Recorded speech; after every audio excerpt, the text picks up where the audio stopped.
आज मैं आप सबको एक कथा सुनाता हूं। एक दिन प्रातः एक व्यापारी अपने घर से निकला। घर से निकलते ही एक बिल्ली ने उस व्यापारी का मार्ग काट दिया। व्यापारी घबरा गया। वो फिर से घर लौट गया और शुभ घड़ी की प्रतीक्षा करने लगा। और जब वो पुनः अपने घर से निकला तब वो वाहन जा चुका था जिससे राजा तक पहुंचकर उसे भेंट देनी थी। राजा को भेंट नहीं मिली। राजा क्रोधित हो गए। राजा ने उस व्यापारी का व्यापार बंद करवा दिया। इस कारण व्यापारी क्रोधित होकर घर पर अपनी पत्नी से लड़ बैठा। पत्नी अपने बच्चों समेत मैके वापस चली गई और उस व्यापारी के जीवन में यदि कुछ रह गया था तो केवल अंधकार। और इन सब का कारण वो उस बिल्ली को मानता रहा जिसने उसका मार्ग काटा था। ऐसा ही एक दूसरा व्यापारी राजा को भेंट देने निकला और उस व्यापारी का मार्ग भी एक बिल्ली ने काट दिया। वो व्यापारी तनिक घबराया, परंतु उसने आगे बढ़ना अधिक उचित समझा। राजा तक वो समय पर पहुंचा। उसने राजा को भेंट दी। राजा प्रसन्न हुए और राजा ने व्यापारी को अपना व्यापार बढ़ाने की अनुमति दी, स्वर्ण आभूषण दी। जब व्यापारी घर पर पहुंचा तो पत्नी को आभूषण और अपने बच्चों को देने के लिए वस्त्र थे उसके पास। हर ओर प्रसन्नता थी। समझ रहे हैं ना? दोनों के साथ एक ही प्रकार की घटना हुई, परंतु दोनों की प्रतिक्रिया भिन्न थी। ऐसा ही हमारा जीवन भी है। हमारे जीवन में प्रारब्ध का अपना स्थान है, परंतु उससे कई अधिक महत्वपूर्ण हमारी प्रतिक्रिया, हमारे सोच का प्रभाव है, क्योंकि यही हमारे जीवन को आकार देते हैं। इसलिए अपनी सोच को सकारात्मक रखिए। आपका जीवन सदैव आनंदमय रहेगा। कभी किसी सुरंग से बाहर निकले हैं आप?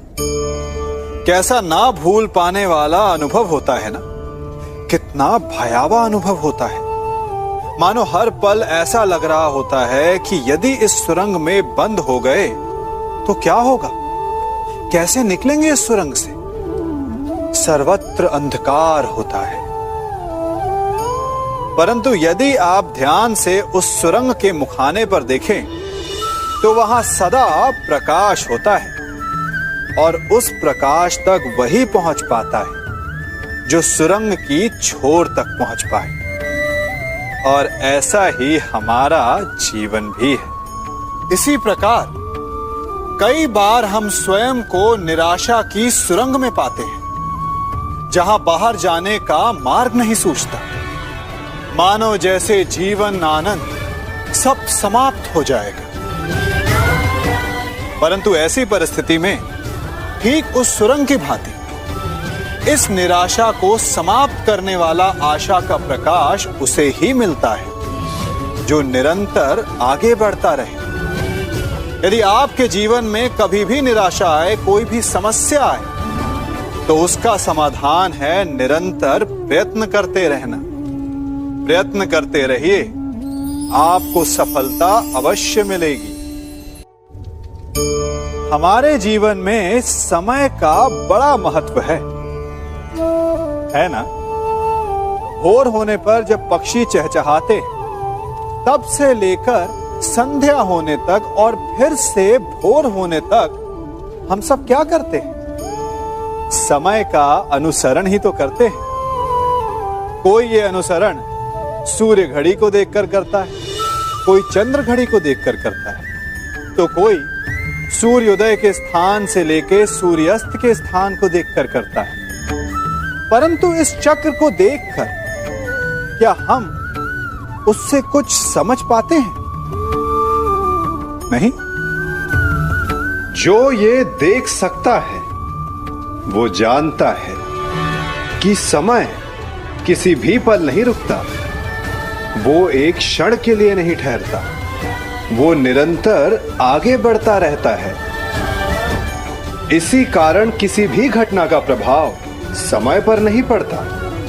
जिस दिन आप रुकना छोड़ देंगे और निरंतर आगे बढ़ना सीख जाएंगे, तो आपका जीवन, सफलता और भाग्य आपकी मुट्ठी में होगा। हम में से ऐसा कोई नहीं जिनकी परछाई उनसे दूर रहती है।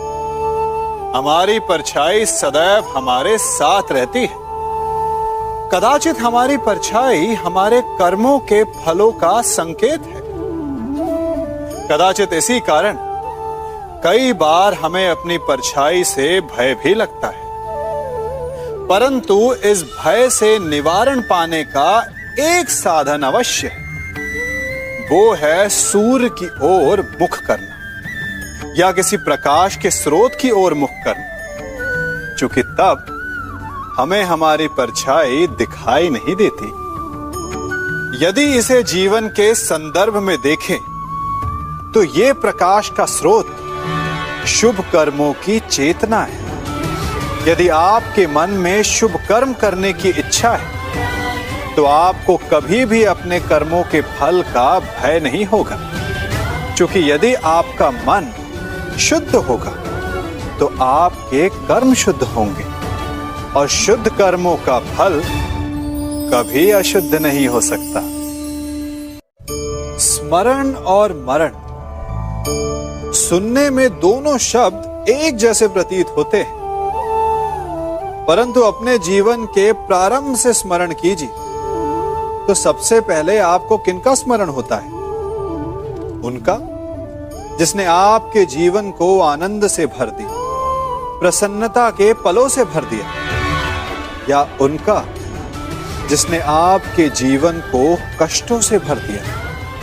जो भी इस संसार में आता है उसे एक न एक दिन तो जाना ही है, परंतु जो केवल अपने लिए जीता है उनका केवल मरण होता है, परंतु जो दूसरों के लिए जीते उनका सदा स्मरण होता है, और जिनका स्मरण होता है वो मृत्यु के बाद भी नहीं मरते। हम सभी कभी न कभी, कहीं न कहीं अपने जीवन में यात्रा अवश्य करते हैं। हमारी यात्रा में कभी पक्के रास्ते आते हैं तो कभी कच्चे रास्ते।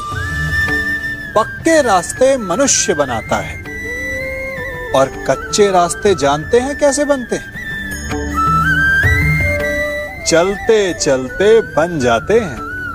जब लोग एक स्थान से जाते हैं तो पैरों के दबाव से नीचे की घास कुचल जाती है। बार बार उस मार्ग से जाने से धीरे धीरे मार्ग स्वतः ही बन जाता है। और यही जीवन है, यही नियति है। जब आपके जीवन में आपको मार्ग ना मिले तो रुकिए नहीं, आगे बढ़ते रहिए और आपके पैरों के दबाव से मार्ग स्वतः ही बन जाएगा। हम सभी अपने जीवन में सफलता चाहते हैं, है ना? उसके लिए हम रात दिन परिश्रम करते हैं, कड़ी मेहनत करते हैं, परंतु फिर भी असफल हो जाते हैं। परंतु ऐसा क्यों होता है? कभी सोचा आप सबने? क्योंकि सफलता पाने का मंत्र बड़ा कठिन नहीं, बड़ा सरल है। उचित विचार, उचित समय, उचित स्थान पर उचित प्रहार। जब आपके विचार, समय, स्थान और प्रहार यानी परिश्रम उचित है तो सफलता आप ही को मिलेगी। जिस प्रकार एक लोहार लोहे से कुछ बनाते समय उस लोहे के सही ताप तक के आने की प्रतीक्षा करता है और समय आने पर उचित स्थान पर पर्याप्त बल से प्रहार करता है और लोहा आकार ले लेता है, ठीक उसी प्रकार आपकी सफलता भी आकार लेती है। हम सभी को अपने जीवन में कभी ना कभी निराशा मिलती है, असफलता मिलती है, और अधिकतर लोग इसके पश्चात भाग्य का रोना लेकर बैठ जाते हैं। कुछ कहते हैं कि जिस स्थान पर मैं हूं उससे कई ऊंचे स्थान पर होने के योग्य था, परंतु नहीं जा पाया। किसी को पीड़ा है कि उसे जो मिलना चाहिए था वो उसे नहीं मिला। भाग्य ही बुरा था। भाग्य क्या होता है? भाग्य वन में खिला पुष्प देवताओं को चढ़ाया जाएगा, या किसी सुंदरी की वेणी में वो सजेगा, या फिर उसे कुचलकर उत्पात बना दिया जाएगा। ये सब एक पुष्प के नियंत्रण में नहीं होता, परंतु जब तक उस पुष्प का अस्तित्व है, सुगंध बिखेरना उसके वश में अवश्य है। परंतु भाग्य हमारे वश में नहीं, और जो हमारे वश में नहीं उसके लिए दुखी होने से क्या होगा?